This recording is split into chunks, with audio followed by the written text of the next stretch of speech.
Hi, my name is Hamish Sinclair-Ross. I'm a Senior Portfolio Technical Specialist, and today I'm going to be talking about some of the new features that will be available in the MineSched 2020.1 release. So in this short video, I'm going to be taking you through the new licensing system that's been implemented in this release. So you'll see on the screen here in the settings, we've got the new Dassault System licensing system, or DSLS as we call it.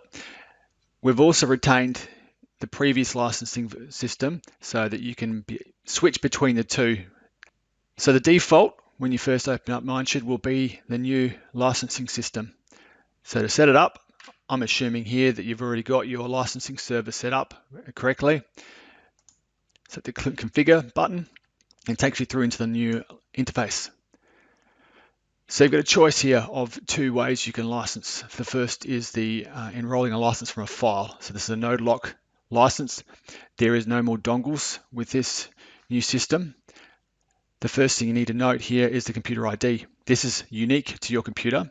So if you request a node lock license, you need to provide this particular code through to the licensing team, and they will send you a LICZ file that is specific to your computer. So this means that you won't be sharing dongles, and so for this reason, for those who are in a dongle sharing situation, the node lock is not for you. The second and most common way to license MineSched using DSLS is the use of a connection to a licensing server. So to make a connection, you select the cog icon, and the first step is to add a connection to a licensing server. One of the new features available here is the option to select a single server, or you can select a failover cluster or a sequence failover cluster. So you can see here, we can choose up to 3 separate servers that are hosting licensing systems that we can set up a connection to.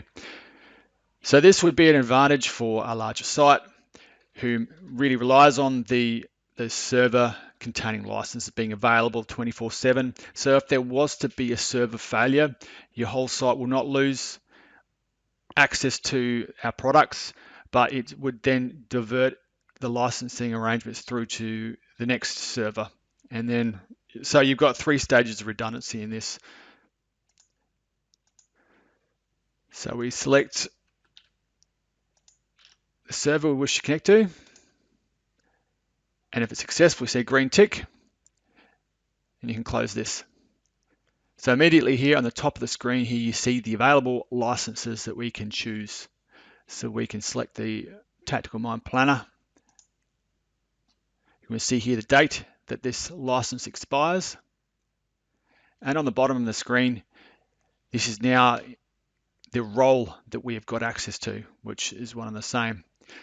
So this may not seem like it has too much information, but as MineSched maybe in the future develops more roles, this will give you some further information around what this license allows you to do. Now you're free to now use MineSched. Press the close button and business as usual. Now the last and probably the most important part of this is the ability to take licenses offline. Very simple to use. Select the date picker. Now this tells you how many days that you could take a license offline for. So the default when the licensing system is set up on a server gives you 30 days, but the license administrator will have full control over how long the site will allow you to borrow a license.